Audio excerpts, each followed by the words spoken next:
Good afternoon. My name is Esteban Pelayo. I'm the director of EURADA, the European Agency of Regional Development Agencies. We are partners of INFYDE in this Innoval project and many other questions. Today, I will be the moderator of the session, which has to do with the boosting and recovery of tourism.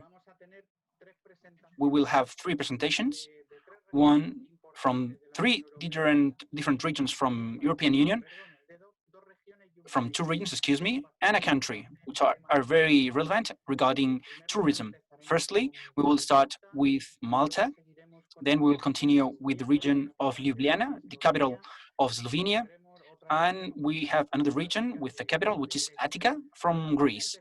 But before we start, I wanted to mention some quite technical questions that you need to know for those who haven't participated yet. In the lower part of your screen, you have like a word globe in which you can see it appears interpretation. I beg you to click the language, the corresponding language to your wishes, switch off if you just want to hear the original language, or using the Spanish or English. The three speakers will speak in English and they will have a simultaneous translation into Spanish. As in other occasions, we will be glad to answer all your questions or requests or doubts or suggestions after the three presentations. With nothing else to say regarding the technical part, I just want to give a brief introduction about the relevance of the tourism sector in the European Union and also its relevance in Latin America. In the European Union, the tourism sector, what we call the touristic ecosystem, is around 15% of the GDP. It's not only hotels and travel agencies, but all the series of services that are related to the touristic sector, like transports, provision of HoReCa services, cleaning, catering. Europe is the first touristic destination in the world, and we receive in a regular year 563 million of visitors, which supposes around 30% of the global total. As a result of the COVID crisis, borders were closed. World Tourism Organization, globally, not only at the level of European Union, but at the level of the whole world, estimates for this year, for this exercise, an activity level between 60 and 80% of compared to a regular year, with losses around $910 million, or a trillion in Spanish terms, which means $1.2 million. Governments are facing now decisions that are very complex. It's clear that there are no health difficulties if we close borders, but losses are very significant. So we have to choose a middle point which helps us to have a sector with the enough strength and capacity. And that middle point is the complicated thing. There are some other measures that are being implemented, like digital tracking or health measures when reaching a specific destination. Sometimes these have consequences regarding privacy of the citizens, and of course, they are quite disturbing. Nothing else to say. I just want to offer this context, and I want to say that this is a very relevant sector, and particularly is very relevant for these three regions or these three areas that are joining us today. We will start with Malta, where the tourism sector means 17% and 11% of the GDP. We will continue with Slovenia, which is the 13% of the employment and 12% of their GDP. as a country in Slovenia.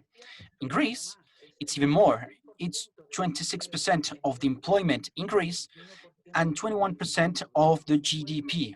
As you can see, the consequences of this closure and measures that have been implemented to solve this crisis are very relevant in these three areas that are joining us today as guests. Nothing else to say. I give the floor to Mr. Paul Baldacchino from Business First, from Malta Enterprise, who will show us in a very visible way how companies navigate through their website and how companies can see the measures they are being adopted in the country. Thank you very much, Mr. Baldacchino. Thank you. Okay, thanks. So, from the country of Malta, where tourism is indeed very important, just to give you a context, we are half a million population in Malta, and last year we had 3 million visitors. So you can imagine the impact that tourism has on our economic environment. When the COVID-19 obviously hit Europe, it also reached our shores in March, and the airports and the ports had to be closed. So suddenly, from a boom of tourism, because in Malta we have tourism all the year round, you go, from full capacity suddenly to zero. Now, of course, that brings a bit of a disaster because there is no warning. But as a start, I would say that immediately some people saw an opportunity. We have in Malta, of course, many historical sites, museums, and places of interest that are open all year round. Suddenly, for the first time, we had opportunity that these places are closed, and the opportunity was that while they are closed, you can do certain refurbishing, improvements, repairs that would normally be difficult when you are hosting so many tourism. So I think this was the first initiative that immediately Malta took, that we started doing lots of work on all the tourism sites. It's an opportunity which came in this, of course, disaster, which otherwise would never be available. You would never have 3-4 months available where the sites are totally closed. So I think that was the first initiative that immediately started. As soon as the airport was closed, work started on these sites, which obviously made us prepared for the opening. Also in this period, the country made some importance on the promotion. While people are at home, they are spending more time online.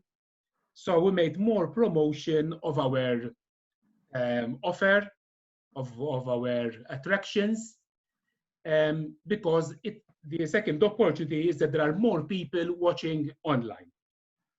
But of course, the main impact was the companies itself. When you have restaurants, hotels, and all the companies providing services, tourist guides, taxi, from working long hours to suddenly having zero income, that was a big shock to the economy. So the first priority was to come up with some incentives, first of all, to safeguard the economy and the jobs. But also in tourism, it's not easy for certain companies to just close down. Imagine a restaurant that has a good chef and some good stuff. And because there is no income, the business sense of a business owner would be, of course, to close down the restaurants and send the people home. But once you send people home, you don't have guarantee that your team, all the skills you put together, will be there once you open. So by keeping the enterprise open, it's not only securing their income, but also you are keeping them ready for them when the reopening happens. So with this in mind, Malta we put in place some incentives to support these companies, especially in the tourism sector, but also in other sectors that had to close, like retailing, for example, which is also, after all, related to tourism. Now, the incentives basically are following some fundamental principles when it comes to granting state aid. So when the state is providing assistance, there are some fundamental principles which should always be followed. For example, the assistance must be temporary. You cannot have incentives which are running there forever, because obviously they cost money. And secondly, they must also be proportionate to the problem. Now, the problem in this case was quite intense. So there had to be, let's say, an intensive assistance, but for a short period. I will share my screen and I will make a very brief overview of some of the most effective incentives that we were offering in these past few weeks. The first, and probably the most important, was that there was a wage supplement. Now, the wage supplement was assisting the businesses that had to close because of the COVID, of course. So we're mentioning hotels, restaurants, retail shops, etc. And those places that were closed by order, let's say. And a wage supplement was provided to cover at least the basic wage of the employees. Now, of course, you could have a general manager or a special technician who's earning a good salary, but we had to provide at least a minimum salary that would provide for these people to buy the essential things. In case of Malta, the workers after tax were being given 720 euros a month under the wage supplement fee scheme, which is here. I will explain, because you can browse in this website later on, for a period of time. Now, gradually, the market is being reopened, so the wage supplement is being gradually closed down. So this was straightforward. If your business is closed, the government would give 720 euros per month to all the employees for a few months. This was very important because, like I said, the entities in tourism, they managed to keep their teams. So whether it's your chef or your talented staff, if it's a hotel or any entity, and by retaining your team, you, of course, you will be ready to start again once the business is over. So this was for the workers. Now, the other problem is, especially for SMEs, if you are running a restaurant and you are in a rented premises, you have a cost coming every month, but you have no income. So this creates a bit of a pressure on the companies. And so for a short period, a second scheme, which is the first one on the screen, the one with the pink background, was a rent refund. So the government was granting a small assistance. It's 2,500 euros for every business to refund part of the rents. Again, the idea is to make sure that the business do not close down, because if they close down, it will be harder for them to start again. Imagine if a restaurant closes down, then they have to find the premises. If it's not rented anymore, it might not be maybe on the main road as it was before. So it's making even more, creating more problems to start again.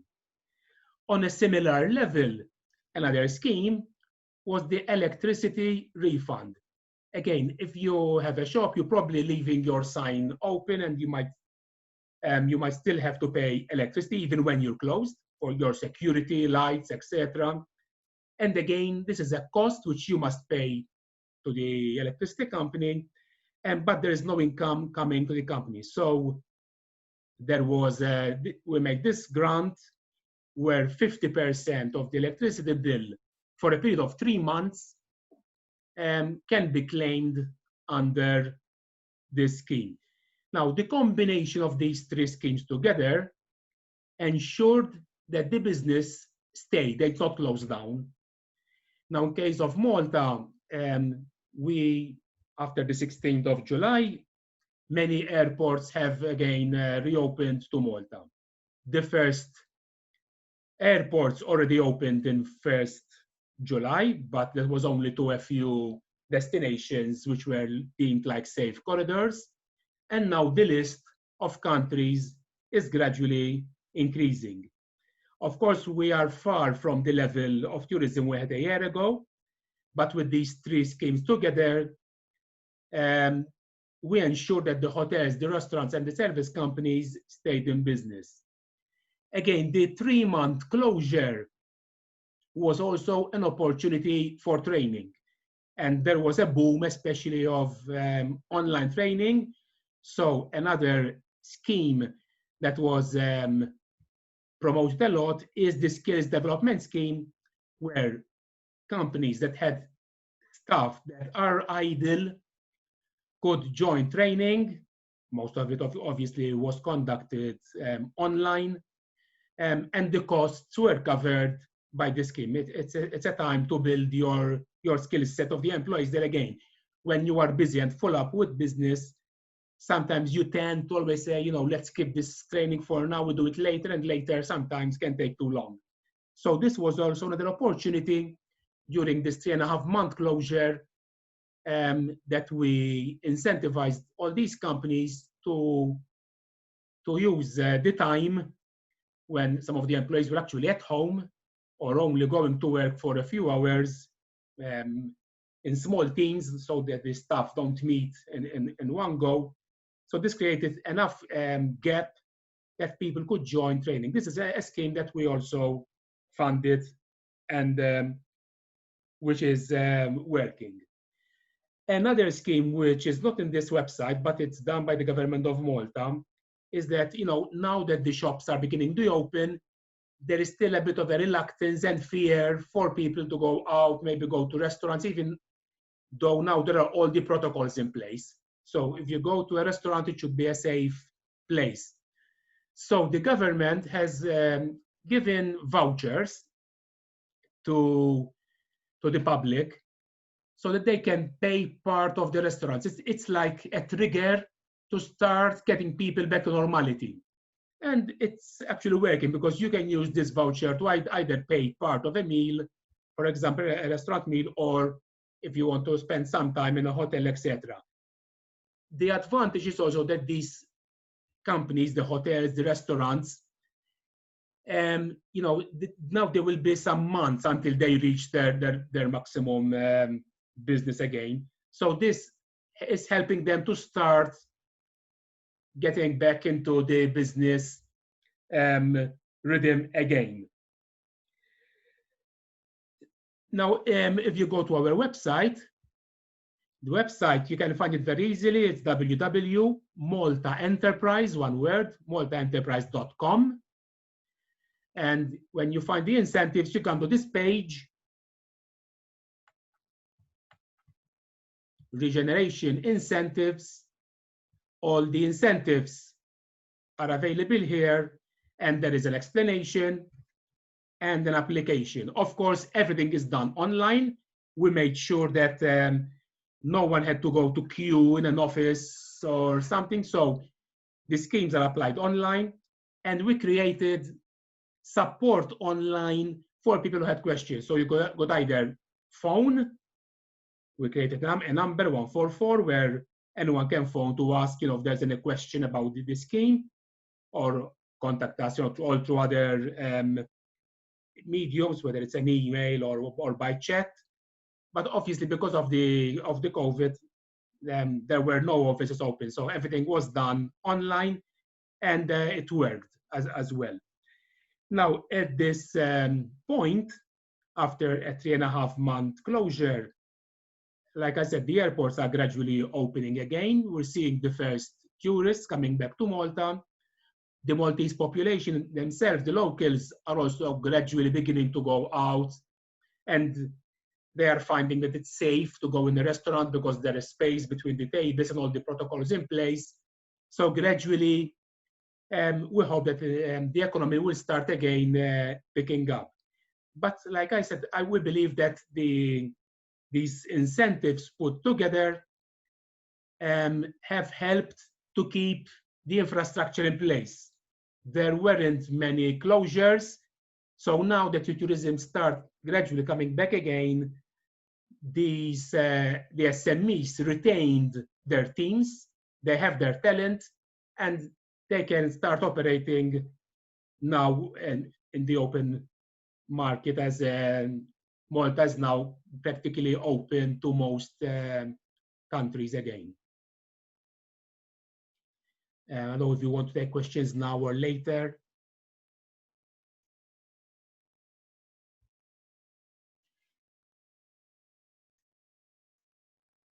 Esteban, do we take questions now or later? Paul, I suggest you to take later altogether, Okay. if it is possible. Thank you very much for your interest presentation. And perdón, voy a hablar en español. I'm going to speak in Spanish. Thank you, Mr. Baldacchino, for your presentation. I wanted to thank that you introduced a relevant concept which is not obvious for the regions that are outside the European Union, and it's the concept of state grants.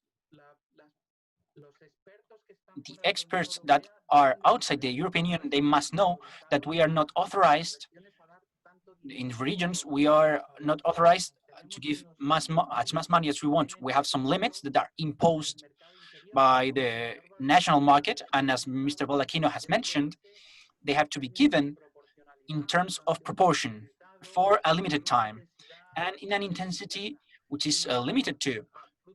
However, due to the crisis, these measures have been relaxed temporarily to allow the support to companies.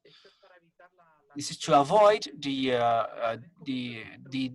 unloyal competence. I really thank you for the support for basic wage, the help of electricity and rents, and also the vouchers that citizens have received. That's something that Mrs. Madjar will discuss afterwards in Slovenia, and we consider that it's very interesting. Thank you very much, Mr. Baldacchino, for your presentation.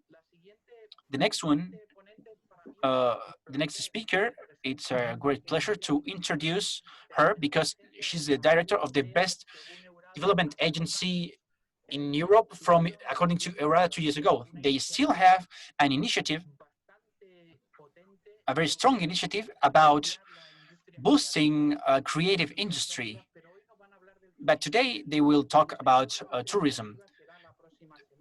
The creative industry will be mentioned next week, and as I will mention later. And also, we think that it's very interesting to have your approach because Lubjliana, she will be able to speak better about this.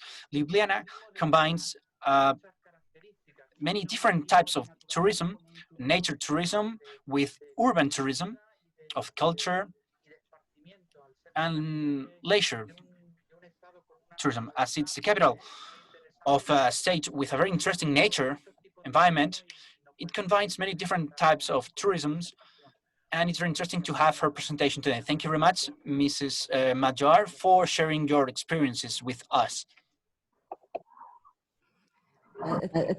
Thank you, Esteban. I hope you hear me. Yes, So today I will try to briefly present Slovenia, our region, and tourism in Slovenia pre and after COVID crisis. So I will start with my presentation because I think maybe it is easier to understand the situation in Slovenia. So, distinguished ladies and gentlemen, it's my great pleasure that I can share our experience with you. So, Slovenia is a 2 million country located just in the central part of Europe, between Alps and Mediterranean. And as Esteban also already said, we are known by our preserved nature, biodiversity on one side, knowledge and educated people on the other side, just a lot of variety of activities going in our Slovenia. And just in the beginning, I will explain then on NUTS 2 level, Slovenia is subdivided into 12 regions. But in Slovenia, we do not have provinces. We do not really have elected body on the regional level. Slovenia is subdivided into regions for economic and statistical and development reasons. And this is why I structured my presentation so that I want to present to you measures on the national and on the local level. So you will get very quickly approach on the both levels. Region I am representing, Lubjliana urban region, is the biggest among 12 Slovenian regions. It is connecting 26 municipalities just in the most development part of Slovenia. And this is really center of economy, of culture, science institution, governmental institution, and more than 1/4 of people of Slovenian population live here, but we are producing more than 37% of Slovenian GDP. So our agency is working as an initiator, coordinator, advisor, manager, and promoter of sustainable development in the region. This is really very quickly, but we are providing, or we are working on joint projects, and one of these joint projects is also tourism in our region. But on tourism, we are working together with the local tourist organization. City of Ljubljana is establisher of the local tourism organization, which is local organization, but also a regional destination organization. But all the activities on the regional level are coordinated with our regional development agency, and all the important decisions are made by our Council of Mayors. This is the most important council we have on regional level. This is a decision-making body, as I told in the beginning, that we do not have elected body on the regional level. So as Esteban said in the beginning, tourism is representing around 12% of national GDP, and we have the similar number also on the regional and local level.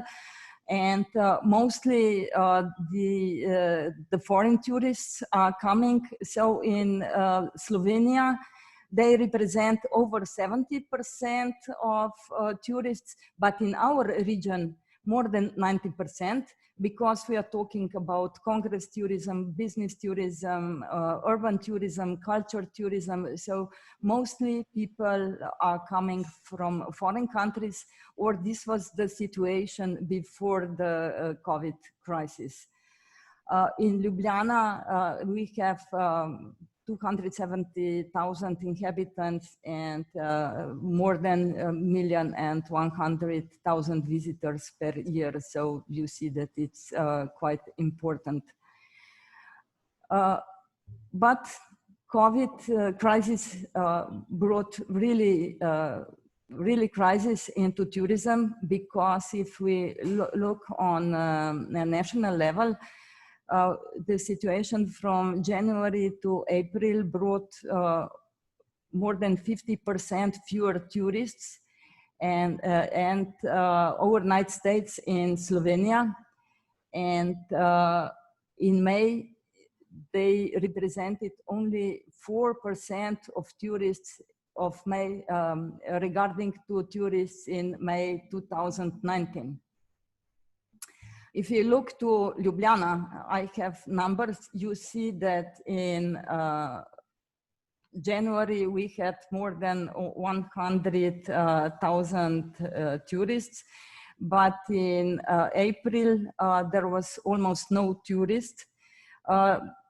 Tourist accommodation facilities were just given to foreign exchange students, which remained in Slovenia for a longer period of time and were accepted into the facilities before the COVID crisis. This means before March 16 this year.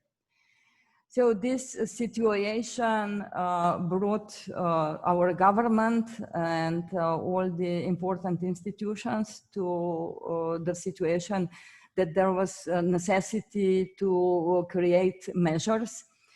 And I think that while I was listening to colleagues from Malta, they are going, or they went just into the similar ways.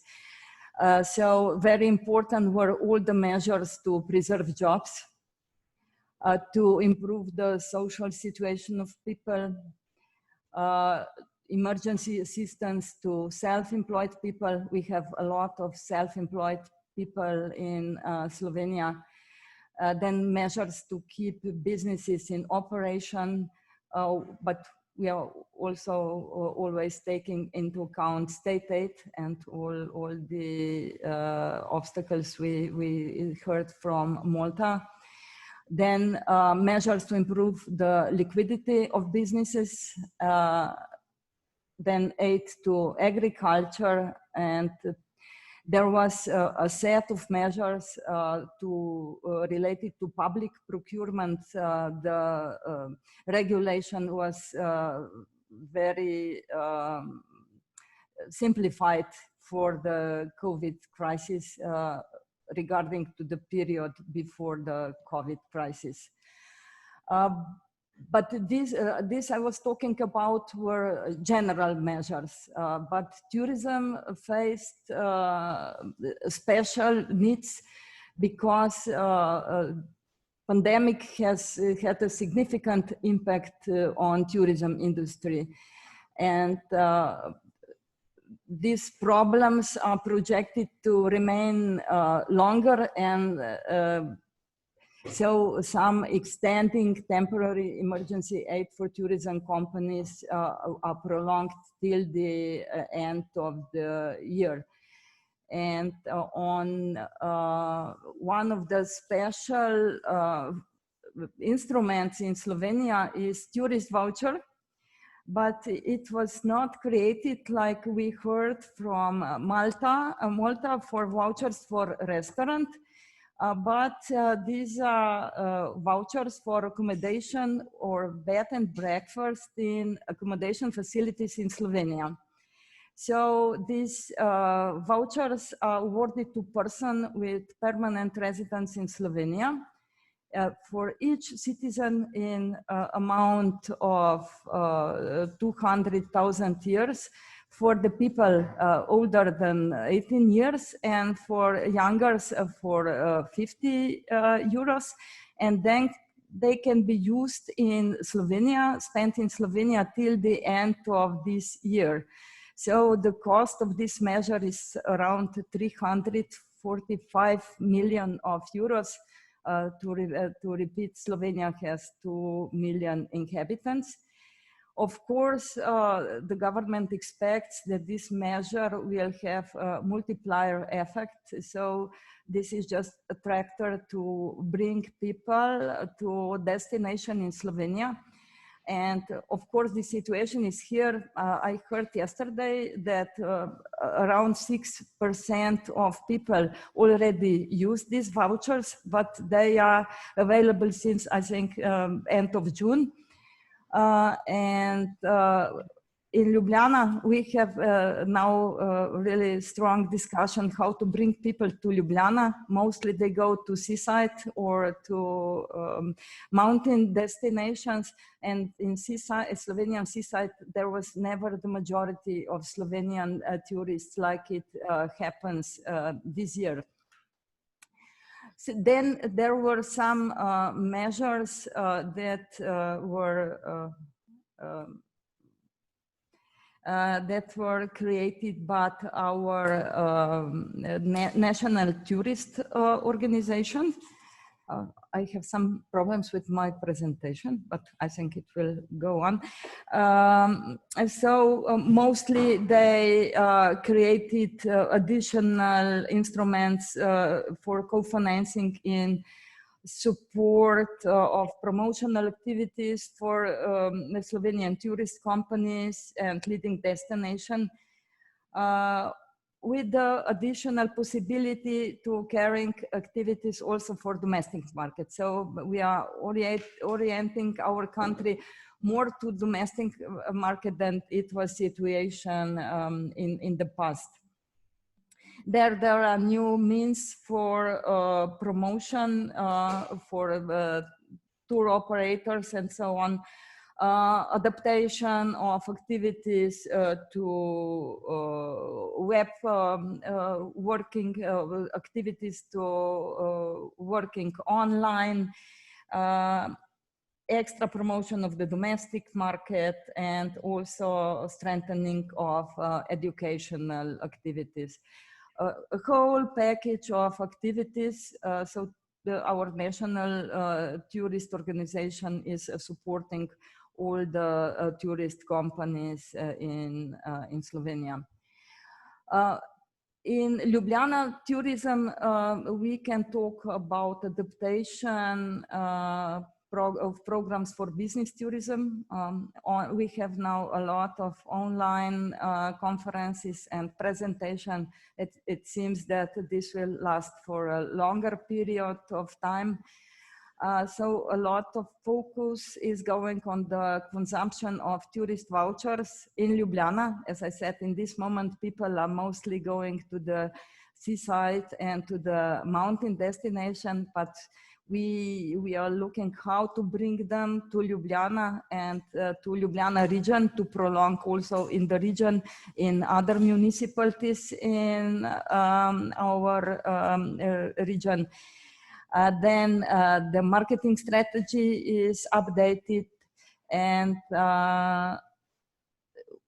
more integration of tourist activities in the region.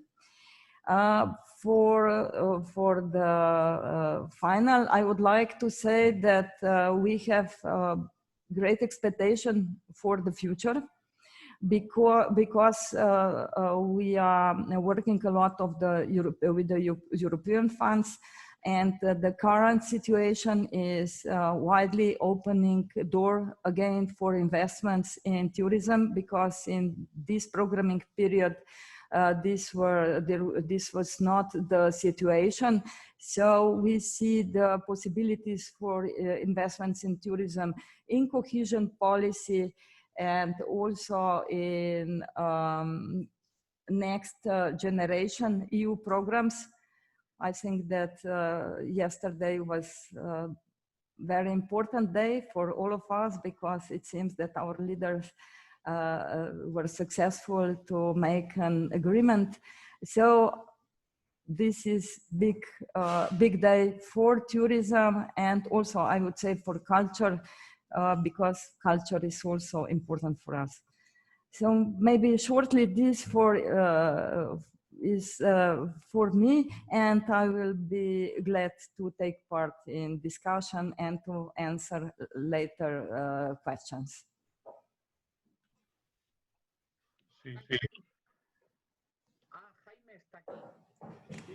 Oh, Jaime is here.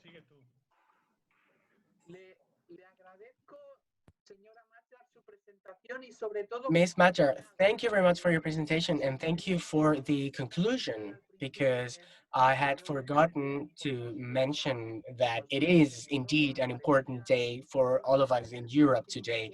It seemed that a global agreement was going to be hard to find within the European Union, but in the late night, our presidents, our leaders in the European Union have agreed on a packet of 750,000 million euros for the coming or the next 7 years.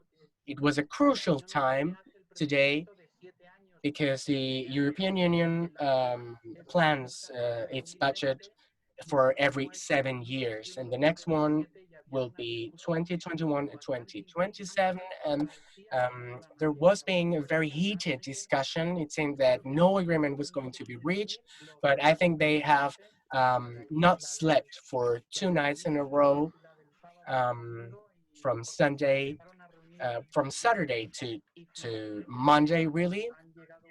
But it seems that they have come to an agreement, and this is important for us. Now, our role as a region is to manage and try to get to those funds and try to fight bureaucracy.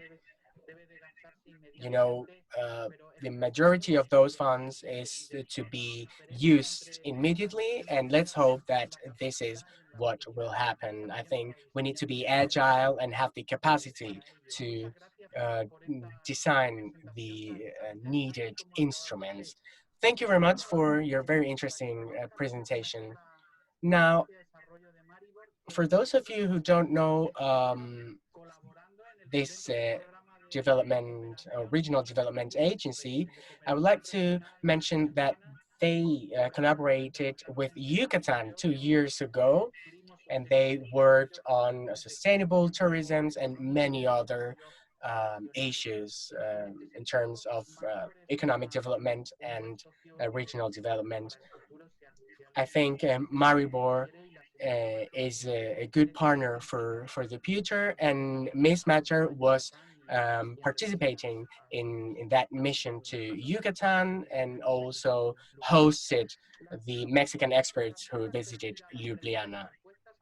Now, the last presentation before going to the Q&A sessions, I think it's quite lively. Everyone has questions, and please go on sending your questions.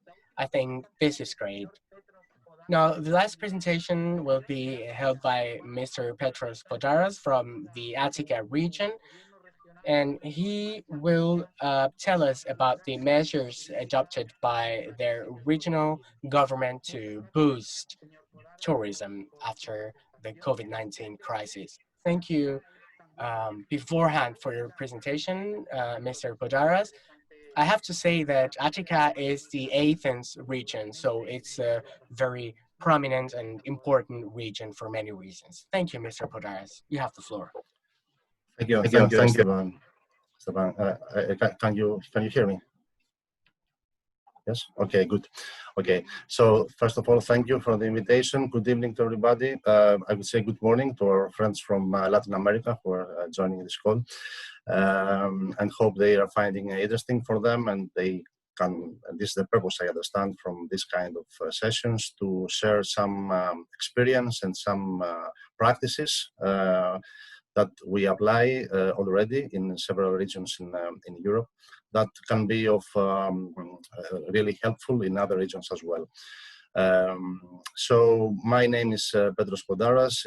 I'm coming from Athens, Greece, and I represent the region of Attica, which is, like Esteban said already, the most prominent region in the country. You can see in the map, this is the map of Greece, and in dark blue you can see the area of Attica region. In the middle of the country, the center of the country, of course, and my role in the region, I act as a project manager, and I'm responsible for running the Innovation Center of Attica region, which was founded a year ago. So, yeah, a few more things about our region. Like I said, it's located in the eastern part of the central Greece. It contains a number of 66 municipalities.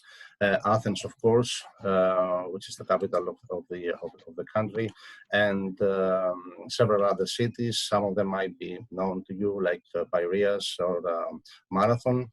The thing is, it's not only a big region because it has a lot of big cities are in it, but also because it spans across other areas. Like it contains the region of Attica, belong part of the Peloponnese Peninsula, as well as a few islands. So we have a diversity, I would say, of in our region. Of course, as the biggest region, it accumulates 40% of the country's total population, which is around 11 point something million, the total population, and it accounts for 50% of the national product, almost 50%.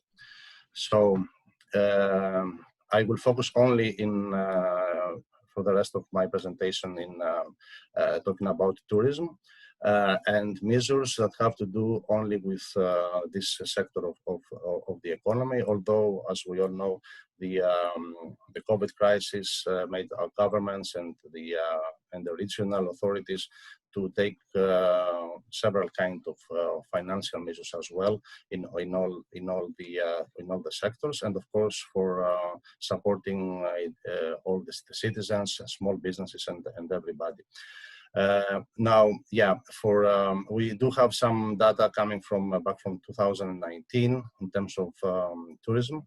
As you can see, in Attica region, the total revenue from tourism is around 2.2 billion, which is only 14% of the total of the country. And also from the figures that I showed you there about the visitors and the overnights in the area, in the region of Attica, you can deduct that it is not the final destination for most of the tourists in the country. I would say that yeah, this will come in the second slide, but it's worth mentioning now that we are having only in the Athens airport more than 20 million arrivals per year until last year. Okay, but most of them are their final destination of most of them is not Athens itself or the region of Attica itself. It is other areas of the country, like the islands, as you might know. So this is why we have a low percentage of hotel of overnights in hotels in the region. In the second table, you can see how it is the various categories of hotels and the capacity in the region. And let me see. Yeah. Yeah. Now let's see what was the impact in this year coming from the COVID-19 to the tourism in our region. As you can see, these are the actual figures in 2019 columns, and in the 2020 column, you can see the actual figures for the first 5. Yeah, actually they are all actual figures. There are no projections here.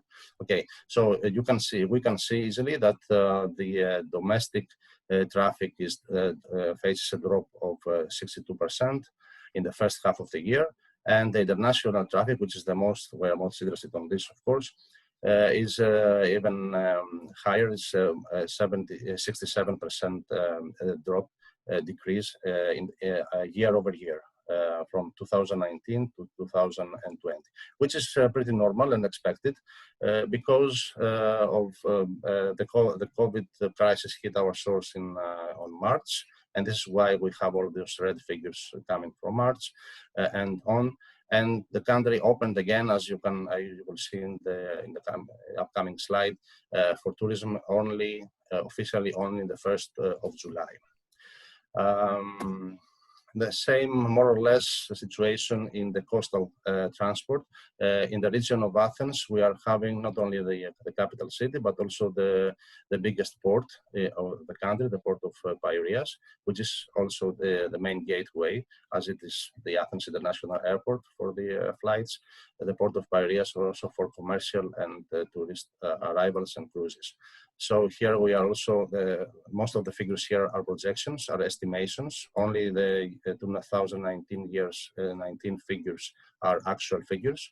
The rest, the 2020 figures are projections, are estimations. So we estimate that the total coastal transportation will drop in by 55 almost percent in this year.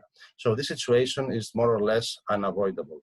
I mean, what happened, and we need to understand this, and we to accept this in a way, that what happened will hit this season of tourism, which is for a country like Greece, is having a peak from June or from May to September. It's going to hit it in a way that we cannot expect to find a solution or a recovery plan now for this year. So at the moment, we only need to contain the damage as much as possible. This is the basic strategy at the moment, while at the same time to keep the perception and the image of the country, which did a great job in the first 2 or 3 months of the crisis, to keep the image of the country that it is a safe destination in terms of healthcare and safety, and it continue to be like this. So this we expect to pay off in the next year. But for this period of tourism, we need to accept that it will be like nothing before. So what happened in the country after the first 2 or 3 months of the crisis was that the government took the central decision to open the country again for tourism in the 1st of July. So the 1st of July, we are back in business. However, it's not that straightforward and easy. It didn't happen overnight in the 1st of July. It was gradually, week after week, until now there are countries that we do not accept flights or incoming flights from. But overall, the idea is that as of the 1st of July, the hotels are operate again, and the government has determined how the country will welcome travelers and carry out the necessary diagnostic screening and keep everyone safe, which is the #1 priority. There are several different travel protocols that apply. For a protocol for air arrivals, for sea arrivals, and for arrivals on land borders. These are at the national level, the protocols, not specific to our region. But as our region, like I said before, is the gateway for the country in terms of air arrivals, mainly, and secondary on sea arrivals. So these are apply for us as well prominently. I will share with you, I have already shared with you this presentation, and I suppose that Esteban will share it with our colleagues in Latin America. So you can find all these links clickable here, and you can dig in and see more information, more details about those protocols. They are all in English, so you can easily, I suppose, understand and read them and get some more details and information from them. So a key element of this planning is the passenger locator form that all the travelers have to fill in, to complete before their arrival in the country. It's electronic form. You can find it in this also clickable image here. I don't want to waste more time and navigate through web forms, but it's something that it's necessary. It's mandatory for all the travelers to fill in before they arrive either to the border or to the airport or in a port. Now, at the national level, the key elements of this restarting strategy are the following. First priority is the health and the safety of everybody, domestic population and travelers and tourists. Second is the issuance and the enforcement of compliance protocols for all travels and for all hotel categories. Also the issuance of official guidelines on safe traveling. And at the same time, number 4, the authorities are both national and regional as well. They follow up closely all the developments and adjust the policies and the rules accordingly. For example, we had a crisis like a week ago, more than a week ago, where in the north part of the country, not in our region, there are there was an increased number of COVID cases, which were attributed to tourists from the Balkans, coming from the north borders of the country. So there was an alarm, and several measures were taken in the areas, in the borders, and also in the hotels and in the healthcare centers in northern Greece. And now we are again back to normal. So there needs to be a continuous monitoring of the situation, adjustment, agility in adjustment, the plans and the measures. Also, we need to, like I said, to capitalize all available tools and mechanisms. The domestic to social tourism program, this was mentioned before by our colleague in Lubjliana, but this applies only for locals, only for domestic population. There are incentives, there are vouchers, using which, and after there is a filter that social and income criteria apply, not everybody is eligible for this, so they take this voucher and they go on vacation. And yes, part of the strategy is also to explore, to target new markets and coalitions with countries and regions which are reporting similar epidemiology features. At the regional level, let me click. Okay. At regional level, of course, we need to follow all the and apply and keep the paradigm of applying all the national official guidelines and compliance protocol. We leverage the overall perception of a successful response by the country to the COVID crisis and promote the region of Attica as a safe destination and the main gateway to the country. We also leverage best practices for other European regions, as we do now with our colleagues from Latin America. We're doing also between regions, even though we cannot easily meet face-to-face each other as we did before, but nevertheless, we can have all those nice teleconferences and exchange our experience and best practices. And at the regional level, again, we compile, take, and communicate immediate short-term actions to support the branding of Attica a safe destination. I will show you in the next slide some indicative actions in this direction. And of course, we explore new markets, especially the ones with similar to Attica features, targeted to extend, to prolong the touristic season that was mentioned before as well from another colleague, beyond September. Like I said, the peak is 3 months of summer for us, June, July, and August. In several regions, it's extended until September or maybe mid-October, starting from Easter time in April. This is the maximum. This is something that, especially in Attica, with all this diversion of these offerings that we can have beyond the beaches and the weather, etc. Cultural tourism, that was mentioned before, spa tourism, all those alternative options that can help our strategy and support our strategy of prolonging the touristic season. This is something now that we are working on it before COVID. Now it's even more important to focus on it. Some short-term actions that were taken already, for example, in collaboration with the Medical Association of Athens, which is the biggest medical association in the country, of course. The region of Attica is going to offer a free of charge medical consulting advice to travelers which reside in the region, of course, for example, they stay in a hotel in Athens or in a hotel in an island across Athens, via a dedicated for this purpose hotline, which will operate during the high season. So I have an issue, I call this hotline.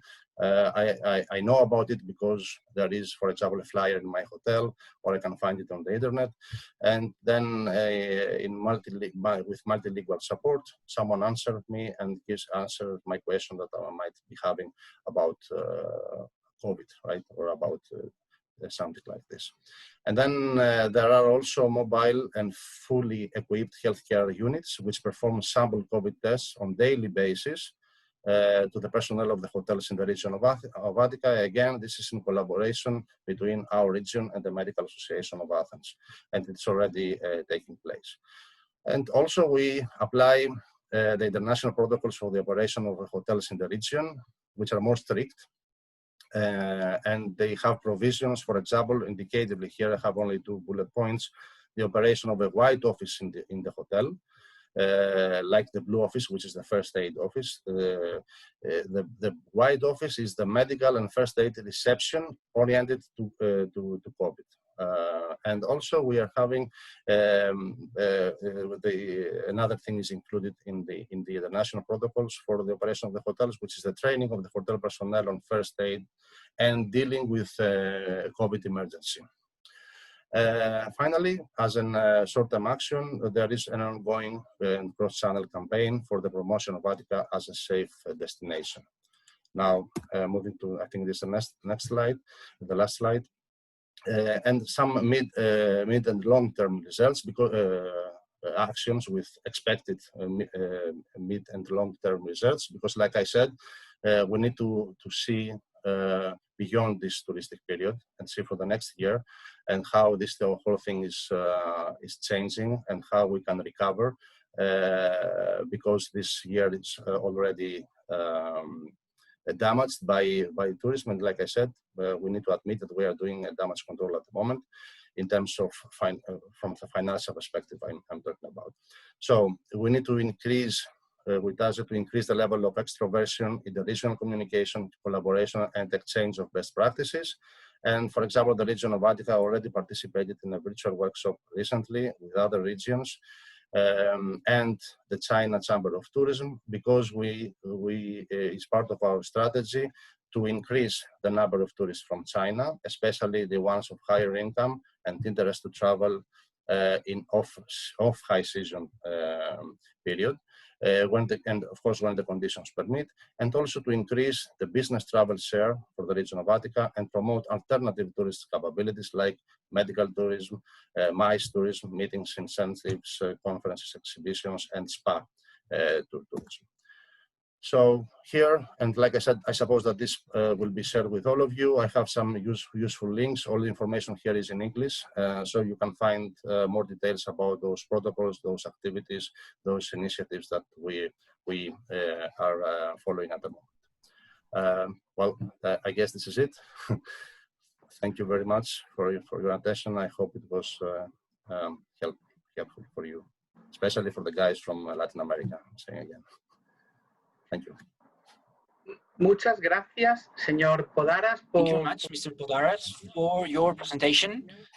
I really liked that you stopped between actions in short-term and long-term actions, that you stop there, and the collaboration that you have with the Medical Association, which provides free consultations, units, protocols. And in the long term, we are talking about China. I have the first question here. As I am the moderator, I have the privilege. Which is the high season in Attica? For me, I think that you may have a high season the whole year. Yes, this is true. Well, it's more balanced. The tourist season for Attica region is more balanced than it is in other regions of the country. If you compare with Crete, for example, which is closer to Malta, Paul, you understand that they are basically focused in for 4 or 5 months. In Athens, we do have tourists also in all the months of the year, but during summer. Like I said, as the Athens airport is the gateway for most of the tourists, they pass through our region. So it is with us to try to keep them, some of them, for some days, for some overnights in the region, because there are a lot of things that they can do before they move to the islands, for example. Continue. Muchas gracias. Thank you very much. As we mentioned, after these presentations, I will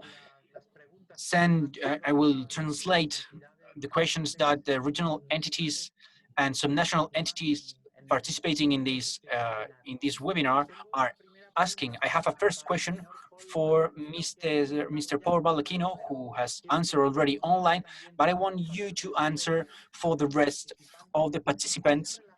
It's related to, you mentioned that there are some safety levels in hotels and restaurants, in any touristic establishment in Malta. They are asking which are the safety levels and which are the tools to grant security to the users of these kind of establishments in Malta.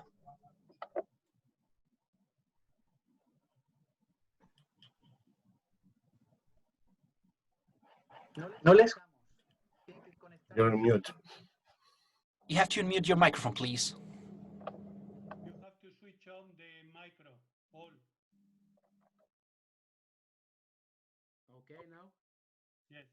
Okay, so every establishment must receive, well, a badge. Actually, it's a sticker which they have to put at the door, which means they have passed the test.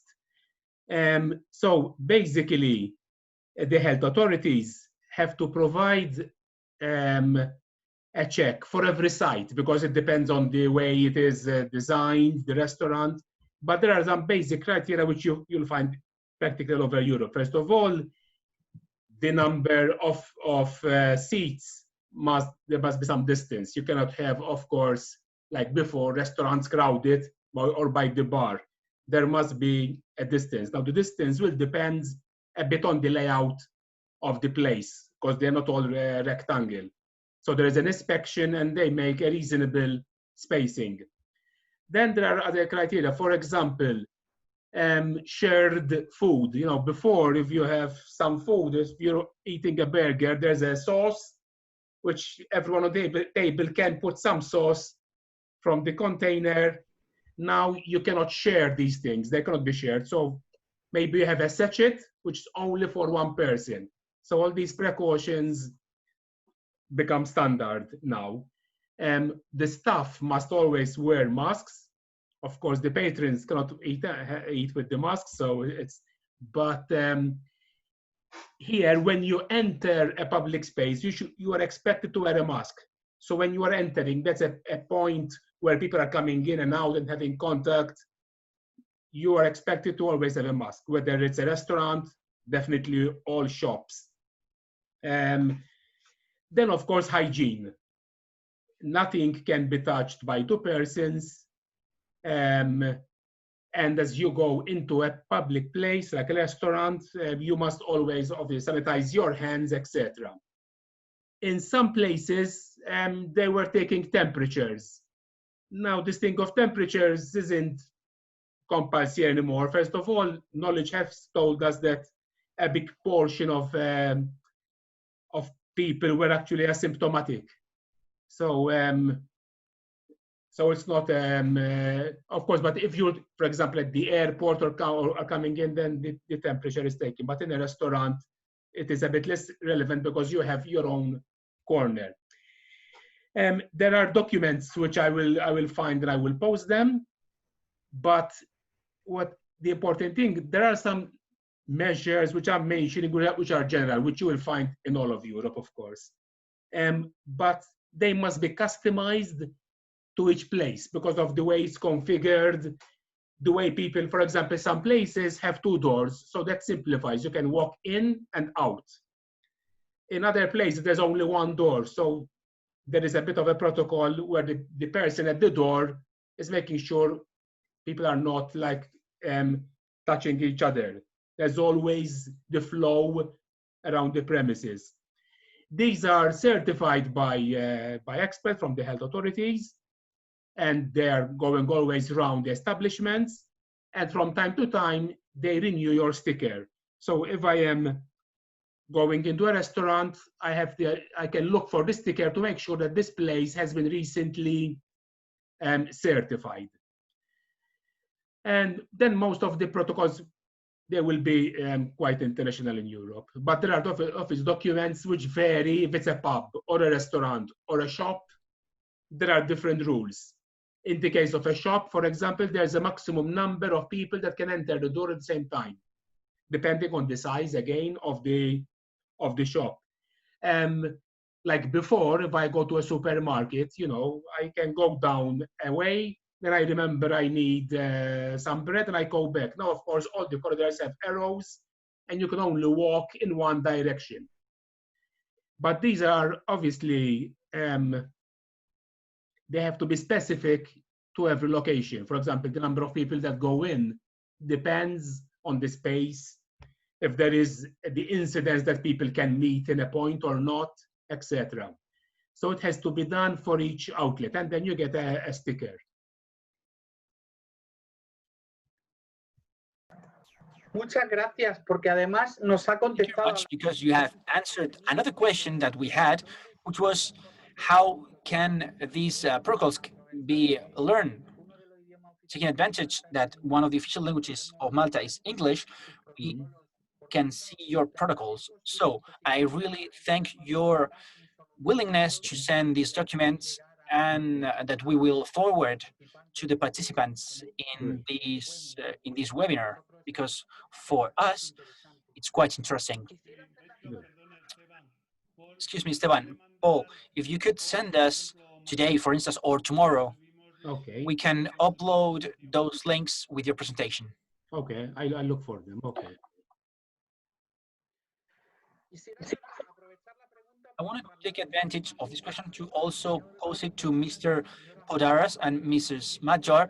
I think so, but I think that we have these same distinctive signs, these labels that Baldacchino mentioned in your countries, to know if a certain establishment, touristic establishment, meets the regulations or agrees with the regulations. Mrs. Madjar.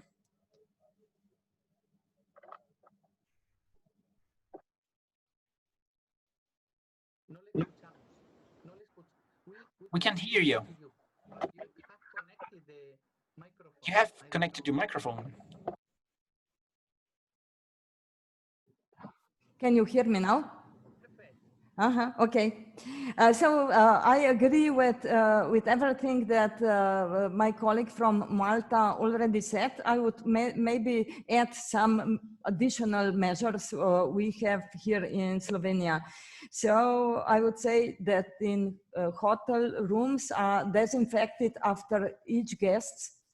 So this means that hotels are not occupied at 100%, and some of smaller hotels even didn't open because this is so complicated for them.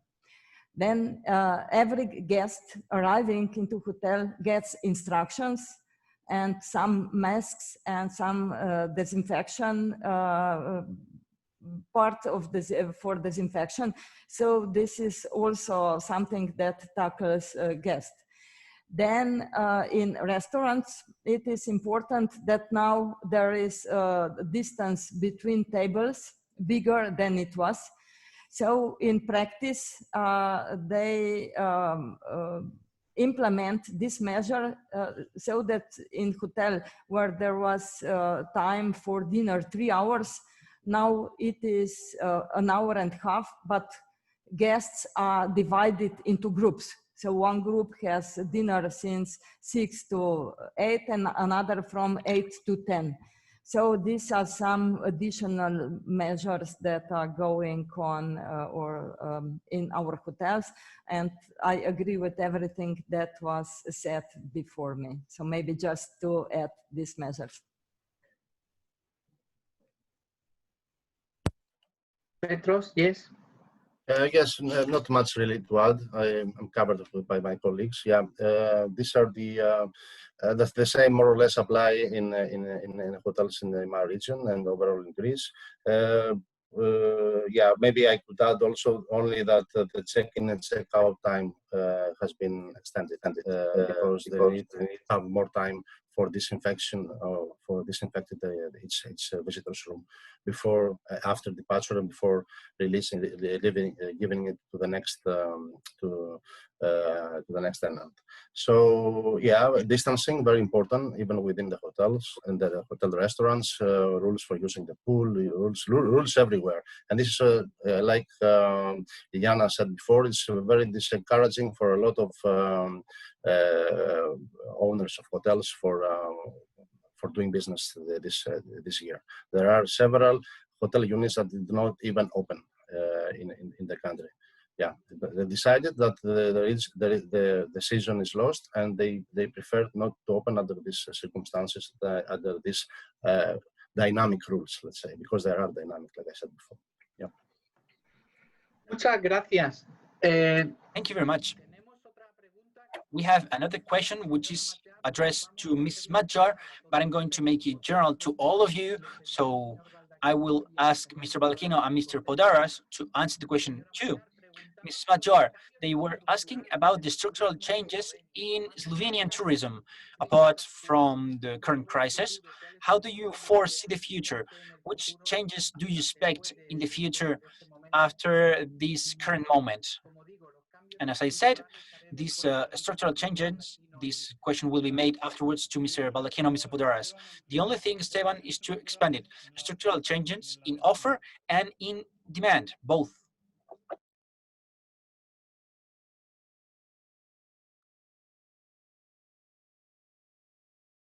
Switch on the micro, please, Lilijana. So we hear? Thank you. I would say that this is a really complex question because it is looking for some structural changes. I think that in future there is nothing is going to be just it was in the past. So mostly on the first thing we are going to look everywhere is safety of the tourists, safety of the tourists that is coming.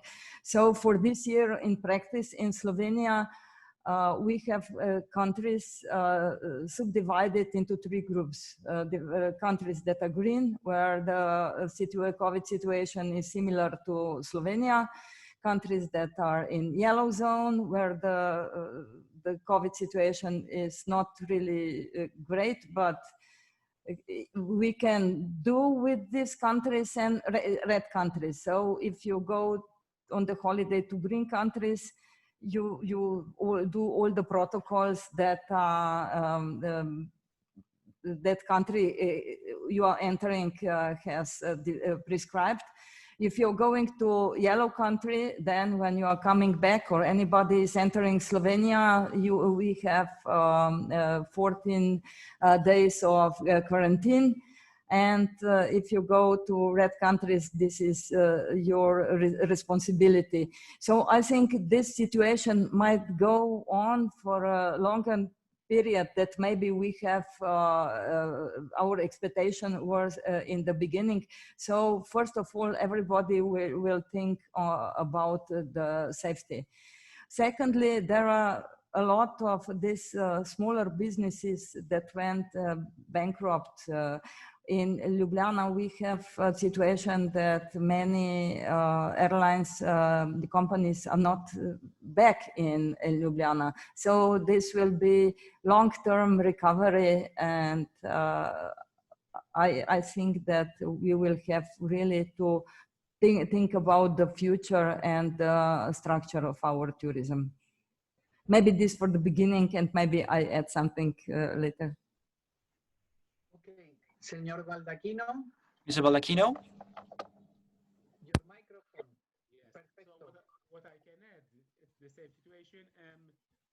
Yes, the first thing remains always safety. So we are not going to open the country, to every region all of a sudden. And in terms of the future, there is, of course, this confidence that will come once there is a vaccine which is available to everyone. That will be a game changer, because if the vaccine, and that will be some time until there is confidence for people to get the vaccine, etc., but that can change and suddenly make a boost of confidence in the market. But until such point, of course, the market is going to be very slow.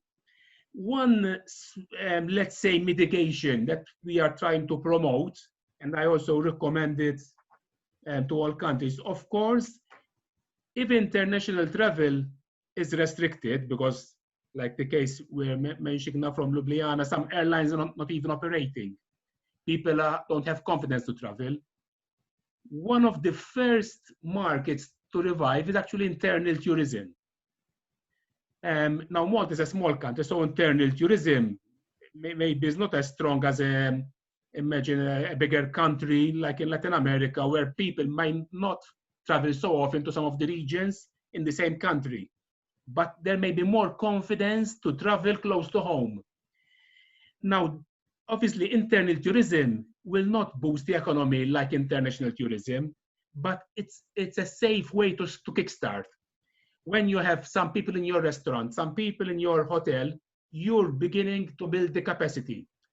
So I think that's one of the easiest, and it's close to home. So it's important to make the best use of internal tourism. And internal is in your country, your region, and even neighboring countries. For example, in Malta, some of the first tourists to arrive were from Sicily, which is quite close by, because it's a short distance away. People can travel even by boat. That makes it easier to start building the confidence. It will take some time. The economy will suffer, but there is the hope that once the vaccine is available to the wide population, it will give a boost to general confidence, and then travel will take off again. If we take a parallel, some years ago, where there was the 9/11 disaster in New York, there was a period when people were afraid to travel. When eventually the airports started to introduce security, it gained confidence again. It's a different model, but it's something we can refer to what happened in the past. But I am still hoping that the vaccine will actually boost confidence again.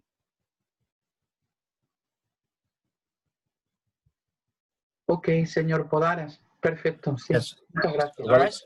Well, thank you. Esteban, I understand the question was if this crisis brings some structural changes in the industry and overall. Well, yeah, I think we need to wait a little bit before making a prediction or be sure about that until at least the end of this season of tourism, because sometimes the behavior of the people surprises us. So, well, the indications are that, well, let's put it this way. If, like Paul said, if the vaccine is publicly available shortly, in the next month or early next year, as they say, so probably this whole thing will be a parenthesis and we will forget it next year and we'll be back to normal. So no structural changes, nothing. So it's only something that happened and will not happen again. On the other hand, maybe this is not the situation, or maybe we need to take a lesson from that. For example, in our everyday work, we see that we finally, everybody discovered this telework and the teleconferences. This will stay with us, even though the COVID will go, hopefully, soon.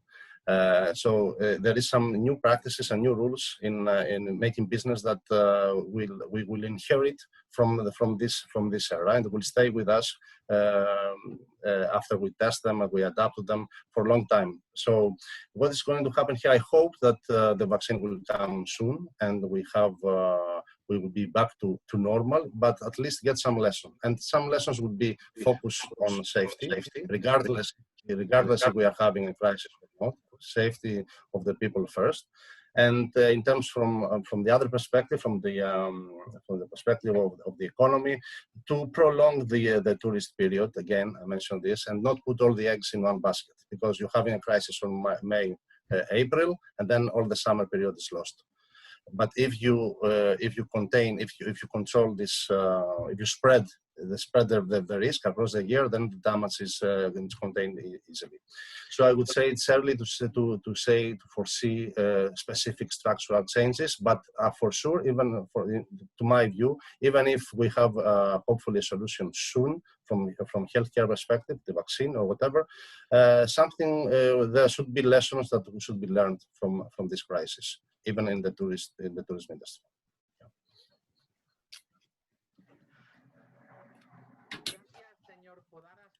Thank you, Mr. Podaras, for your prudence. When saying your word, it's true. We don't know what will happen in the future. I have another question, which is quite complex for Mrs. Madjar, and I will extend this question to the other two speakers. I'm sorry that you're always the first one to answer, Mrs. Madjar. The question is quite difficult. They asked for recommendations for the Latin American situation. You have been in Yucatan, you know some issues in Latin America, the current situation in regarding closure of some countries, and in some of them, the situation is still more complex than in Europe. Regarding the touristic sector, and to try to overcome or to anticipate the exit of this crisis, which are the recommendations that you would do to Latin America, considering that it is a very diverse continent with very different situations from one country to another, and the kind of tourism they receive?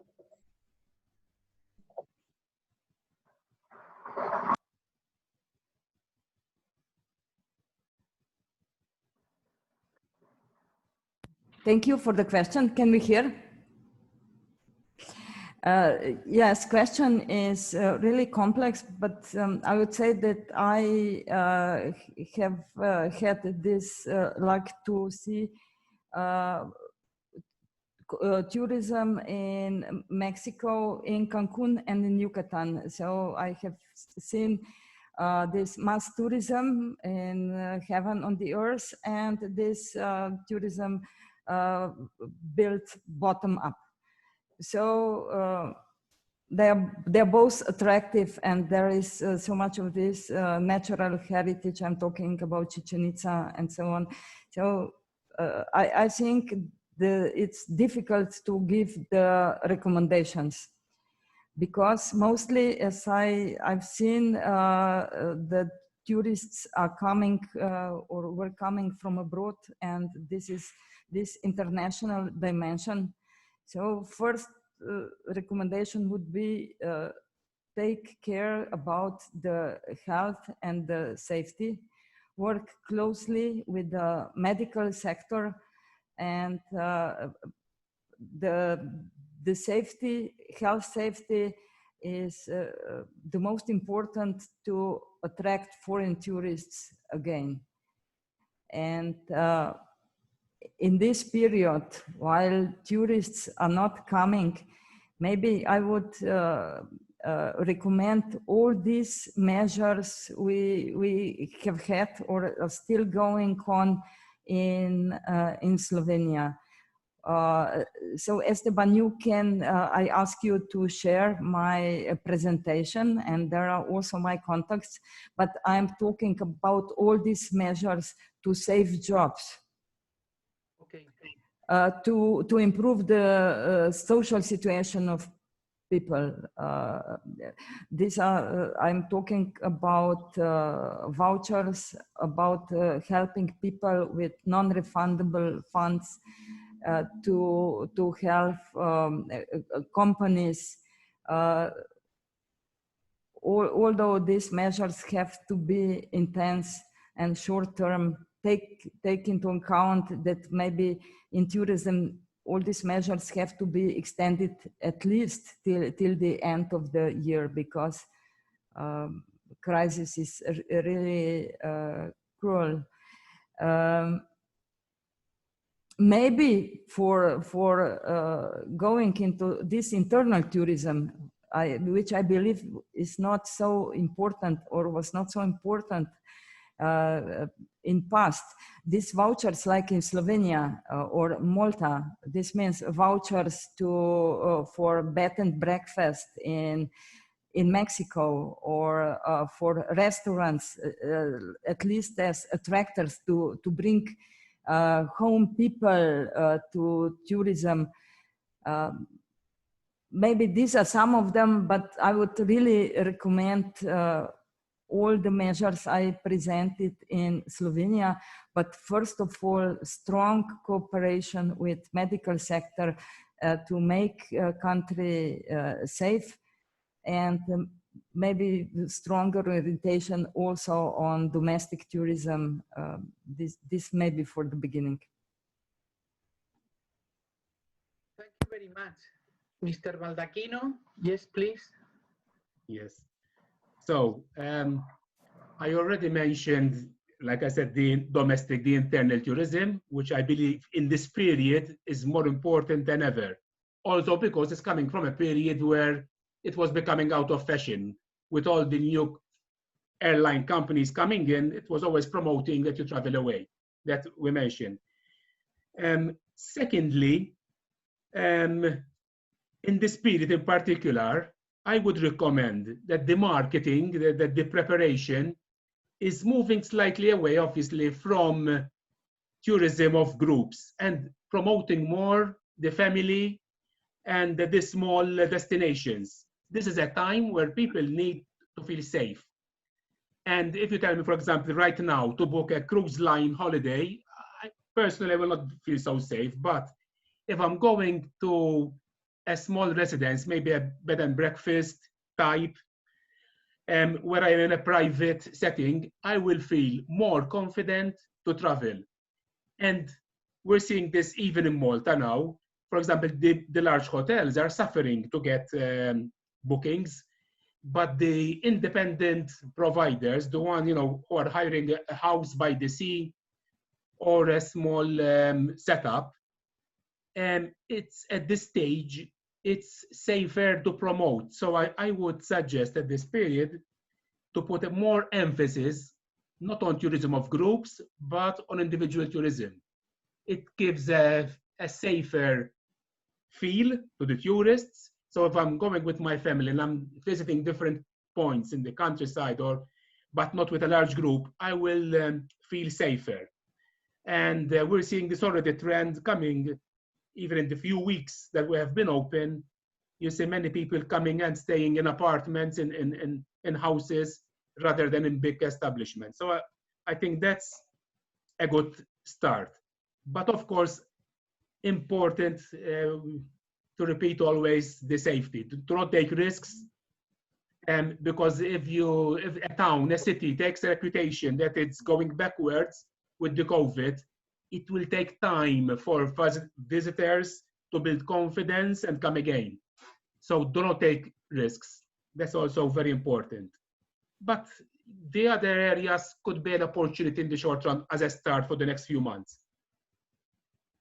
Small groups and the domestic tourism. That's for the immediate period.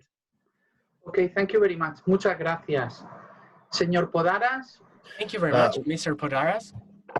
Yes, just a few things to add from my side. Yeah, it is important to, well, for a country which is, or for a region which is dependent on the international tourism, not on domestic, with the economy of the country, like for Greece, for example, it's so much dependent on the tourism sector.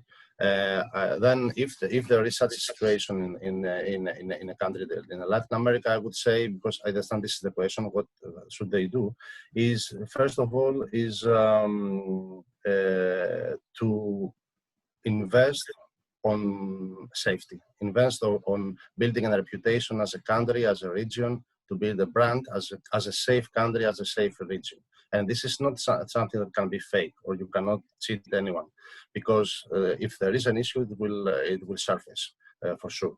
So they need to take the measures. They need to follow the protocols. They need themselves to obey, to set and obey the rules. And then in this way, in the midterm, I would say, they will build a brand, a reputation of a safe destination. So if this is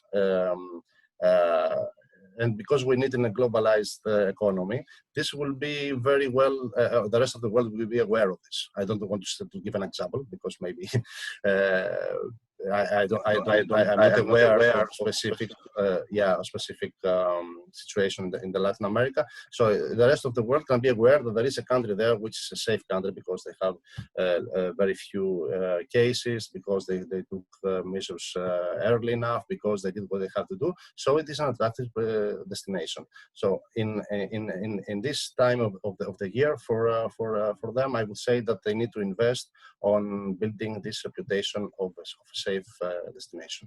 It's important.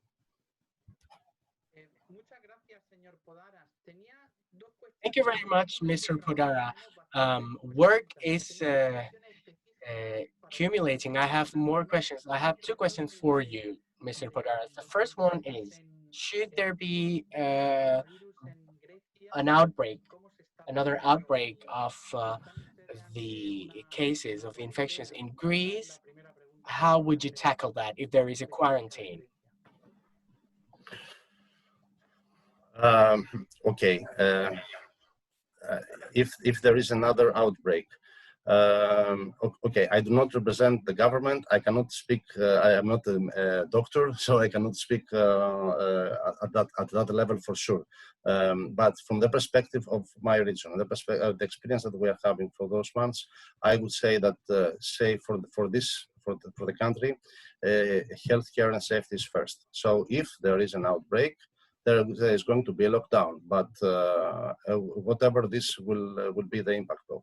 But what they are telling us from the government is that only the situation is under control at the moment, and if there has to be a lockdown, it will be only territorial, not for the whole country. And like I said before, we had such incidents a few weeks ago in northern Greece. Because of some concentration of COVID cases coming from the borders, from the tourists from the Balkans, and this was contained in specific areas in the northern part of the country, and they took the measures immediately, and there was no outbreak. So I cannot answer the question what happens if there is an outbreak. There is an outbreak. We need to live with this. Thank you very much. I had another question for Ms. Madjar, coming from Colombia, with regards to cultural tourism. I know very well that you work with in creative industries, and Lubjliana is famously known for supporting creative industry. The question is, what would you recommend for cultural tourism, meaning, or bearing in mind that social activities are the last ones to get reactivated? What should we do?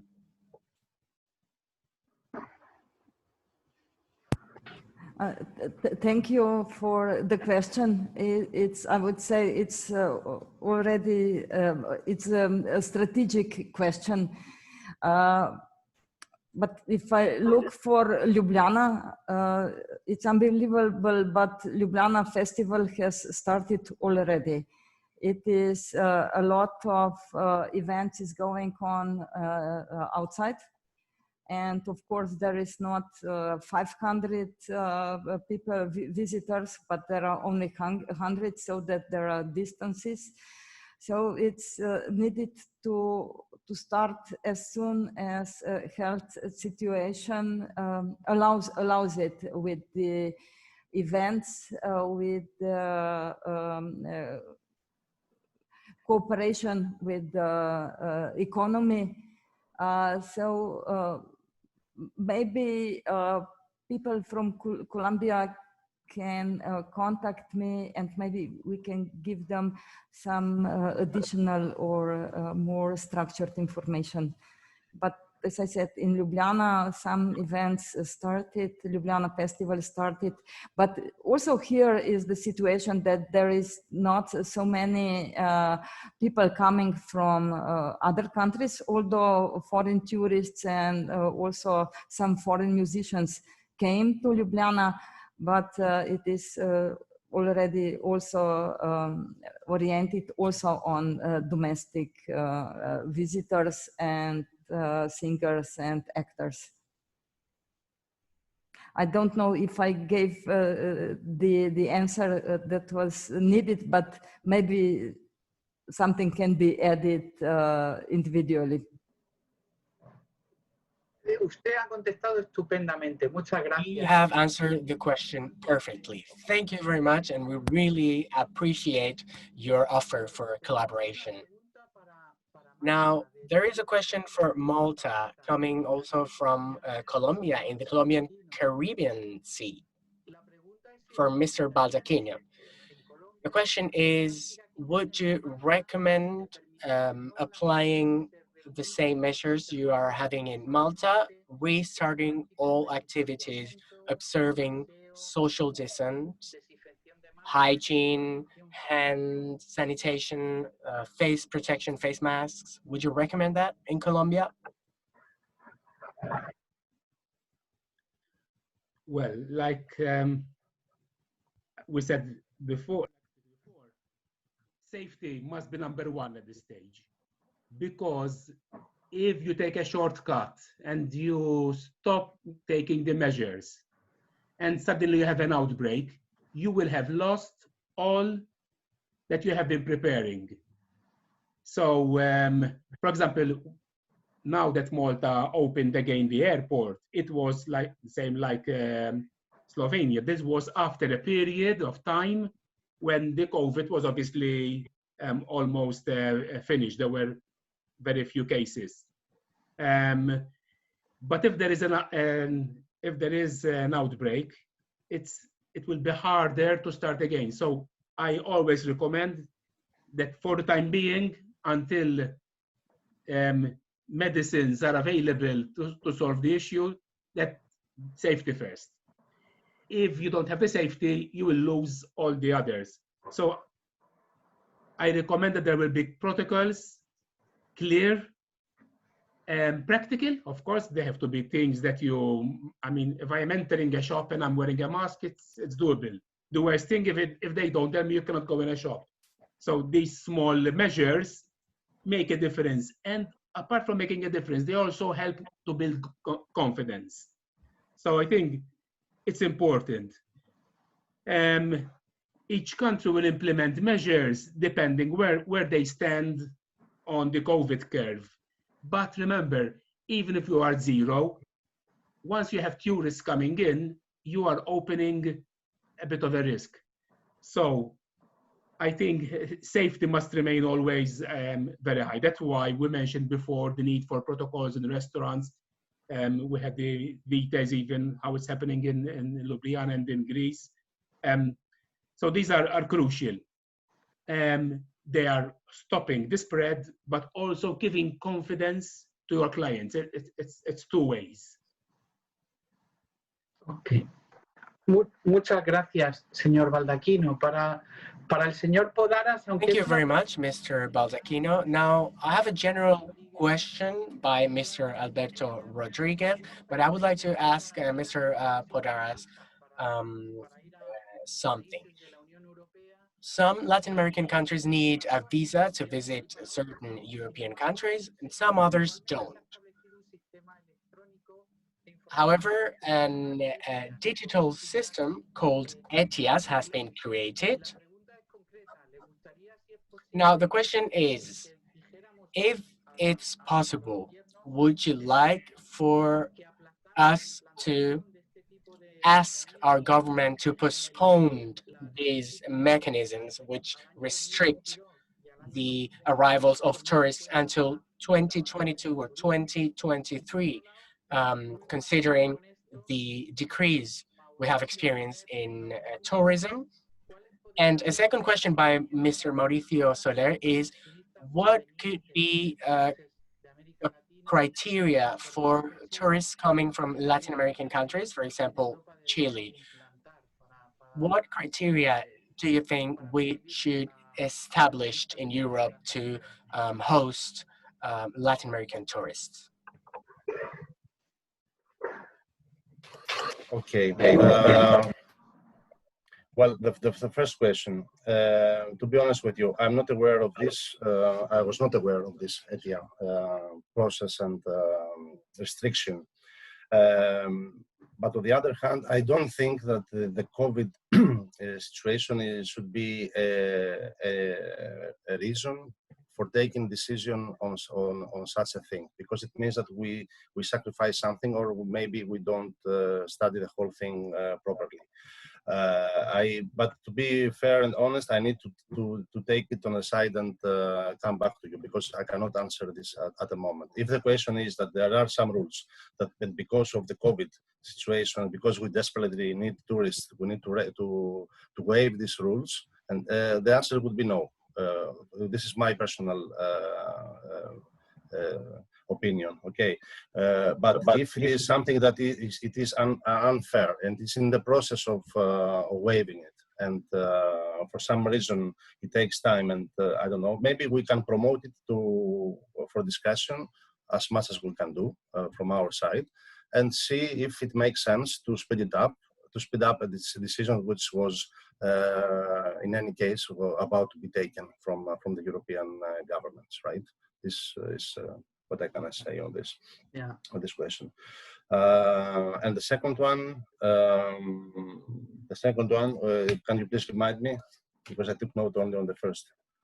Sí, era sobre qué criterios deberíamos. Yes, the question was, what criteria should we set or establish to host Latin American tourists?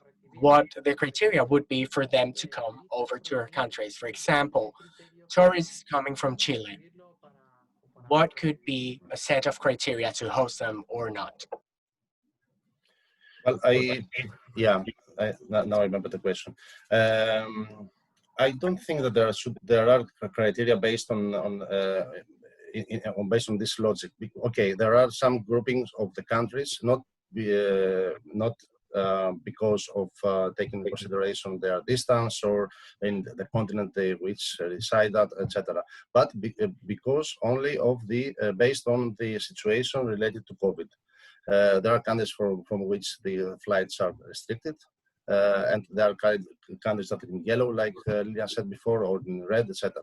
So the criterion should be again the current situation in the country, the way they deal with the COVID, and the measures that they have taken. And again, like I said, in the entrance of prior to the entrance, we need to complete this form. This passenger locator form, to see where the passengers came from, if there is a direct flight, if it came from another country that it might be on the red list, etc. So probably it's something that the colleague from Chile, for example, can check it if they follow this the links that I shared with you in the presentation. And again, it's something that is dynamic. Maybe after a week we have a different discussion. Things are more relaxed, or maybe they're even in worse situation. In the conditions are worsened. So yeah, this is what can I say for the moment.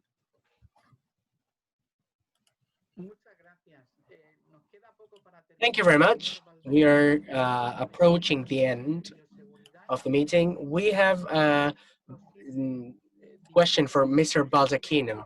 Can we divide a beach by sectors or areas in order to support or reinforce biosafety? I'm sorry to interrupt, but there is a question to finish with as well. How do you think this would affect or impact bed and breakfasts and holiday houses of people in other areas of a country? Okay. Yes, well, okay. It's our market has different sectors, of course. So the bed and breakfast sector has been growing every year. there is a trend now that people travel in small groups, you know, and have these private arrangements. And I think in this period, it's a good opportunity because, like I mentioned in my previous reply, people might not have the confidence to travel in large groups or stay in large infrastructures, but will be more confident to stay in smaller setups. Now, in terms of dividing beaches, obviously Malta is a small island, and our beaches are still being spaced. I mean, so before the space that normally used for umbrellas for the public, obviously it's crucial because, like we always say, the first rule must always be safety first, not the numbers. It's useless having, you know, 1,000 umbrellas and then you have a spread or any risk. So these protocols are a must for that being. Hopefully, like the most positive people, this will not be for a long term.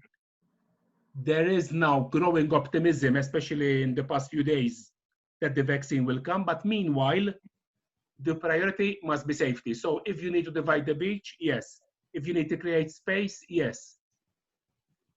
But then always look for the opportunities. Like I said, if the public is now more inclined to travel in small groups, you must promote that area. It's where the potential is.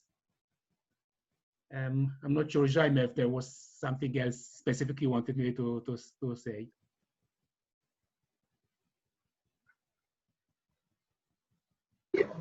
Señora Madjar, el tema que preguntaba Jaime del Castillo Ms. Madjar, Jaime was asking about bed and breakfast and holiday houses. This was a question that we had not answered earlier. Has there been any impact on holiday houses and bed and breakfast? Is there anything you'd like to mention about those two? Because they don't belong to the traditional tourism industry? Thank you for question. I would say that bed and breakfast tourism, or so-called, I know in Ljubljana it was very popular Airbnb. It is affected badly. So I'm not sure how this sector is recovering, but a few months ago we had a lot of capacities, flats and apartments in Ljubljana free, what was not the situation 6 months ago. And I believe there are some people that feel more comfortable if they are going to accommodation like this. But unfortunately, I do not have any data to or any arguments to make you believe. So what I do know is that in COVID, we had a lot of free spaces in Ljubljana, a lot of free flats, apartments that were in this Airbnb function. But how the recovery is going, I do not have this answer in this moment.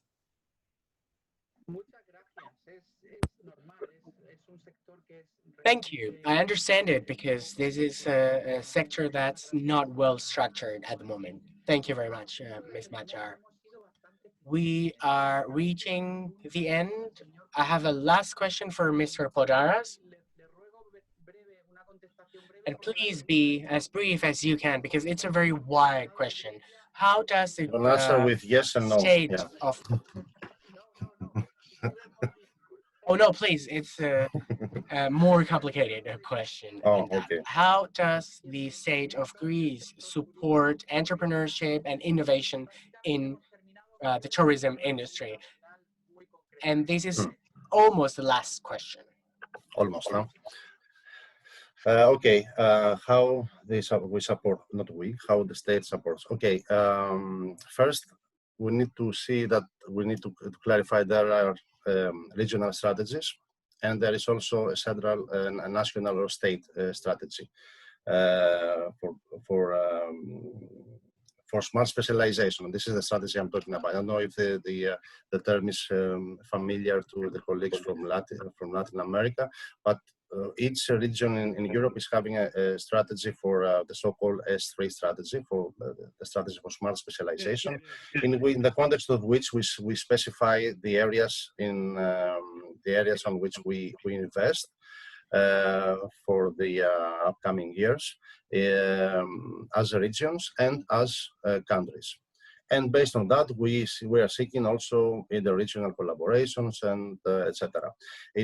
For my region, for the region of Attica, we focus on two basic pillars and two economies: the creative economy and the blue economy. Part of the blue economy, I would say, is the tourist sector. So yes, it is a focus area for us in the region of Attica, and the tools, the instruments that we are having for supporting this are the ones that I believe are common with other regions as well. They are coming from European best practices and experience on the entrepreneurship discovery process, which is a process that we are doing at the moment in Athens, trying to bring together in discussion and the next steps the players of the quadruple helix. I mean the universities and the institutions, the public sector, the startups, entrepreneurs, etc. So we are, for example, for the tourist sector, we are having a coalition with the University of Piraeus, which is specialized in maritime studies, and we are seeking, for example, to promote the excellence in research in the area of in this area. So we are doing certain selective, let's say, actions we take but these are not. It's not something that will bring a result now and should be considered as a measure or as an act against the COVID situation. It's something that will pay off us later on. The same thing is also at the state level, like he's asking about if there is what the government is doing. Probably, yes. I can only talk for the region of Attica. I know, for example, that the other regions that do not invest at all, they're continental regions, probably, and they do not invest at all on the tourist product or on innovation in this sector. But in general, like I said, we are seeking to promote and innovation and spillover of innovation wherever it is in our region, and especially in the tourism section. Yes, as it is a priority sector. Like the creative economy for the region of Attica, and we are channeling most of the funding from Europe in these selected areas that are part of our strategy. So tourism is one of them. So we are very interested on promoting innovation and encourage entrepreneurship in the area of tourism as well. Yeah. I hope I answered it briefly. Muchas gracias. Además ha mencionado las estrategias de... Thank you very much. And you've also mentioned the smart specialization strategies, which is one of the main topics of our collaboration with the Latin American regions. Thank you very much for your answer, Mr. Podaras. Now, I have a last question, and please be very concise, very quick. The question is, are you going to hold or organize a public event in the following months, and when will the first event take place? I'm very concerned. I'm the director of EURADA, and we will hold a public event on the 15th of September. Now, my question for Mr. Baldacchino is, your entity, your organization, going to organize a public event? If so, when? No, public events for this summer, no, we're not planned. We're still holding back. So we need like a few more weeks to get confidence to have public events. So far with the online events, we're doing quite fine and making best use of it. Okay, thank you. Gracias. Señora Madjar. Thank you. Now, Ms. Madjar, are you going to organize an event? If so, when?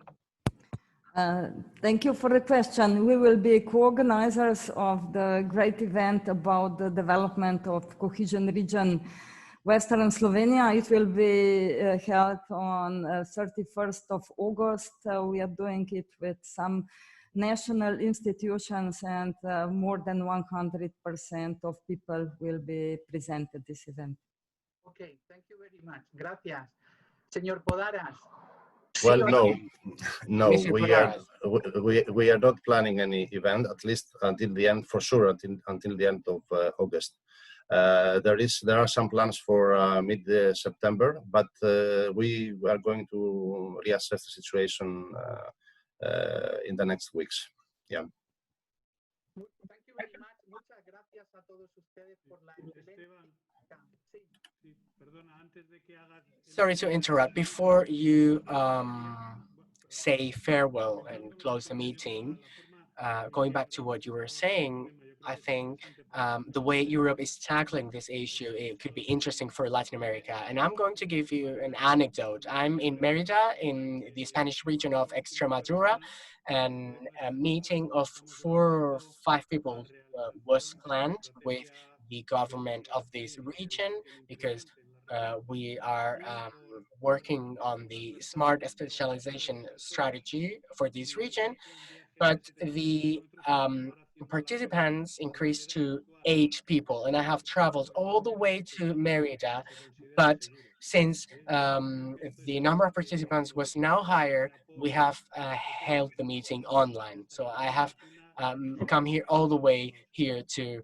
hold an online meeting. And I think we will have to wait until there is a vaccine.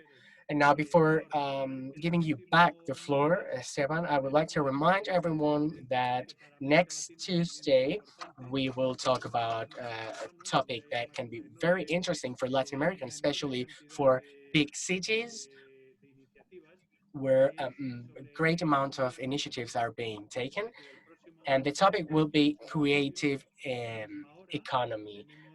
Next Tuesday, the 28th of July, at the same time, we will have this event on creative economy. Yes, and we will also have presentations by development agencies which deal with video games in Finland and Croatia, and also another one from Slovenia. And I think it will be extremely interesting. Thank you, all of you, but most of all, our colleagues and friends from Latin America for their questions and for being so proactive. Thanks to the interpreters for such a big effort. And we could see that everyone was following the conversation and the debate very well. And thank you to our speakers, Mr. Baldacchino from First Enterprise, Ms. Madjar from the Development Agency in Slovenia, and Mr. Podaras from the region of Attica. Thank you very much. Thank you. Thank you.